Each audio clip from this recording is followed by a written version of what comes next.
1950 കാലഘട്ടത്തിലെ ഒരു ക്യാമ്പ്.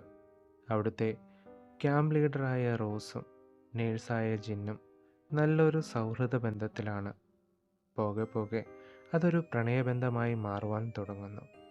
എന്നാൽ പ്രായത്തിൽ മൂത്തവളായ ജിൻ റോസിൻ്റെ പ്രണയാഭ്യർത്ഥന നിരസിക്കുന്നു. സുന്ദരിയായ റോസ് അതീവ വിഷമത്തിലാകുന്നു. റോസിൻ്റെ കാമുകൻ അവൾക്ക് വേണ്ടി നേഴ്സായ ജിന്നിനോട് സംസാരിക്കുന്നു. ഈ നിമിഷം മുതൽ അവൾക്ക് ചെയ്ത കാര്യങ്ങൾ തെറ്റായിപ്പോയെന്നുള്ള വിചാരമുണ്ടാകുന്നു. അതോടൊപ്പം ഈ പ്രായം വരെ ഉള്ളിലടക്കി വെച്ച വികാരങ്ങളും തലപൊക്കുവാൻ തുടങ്ങുന്നു.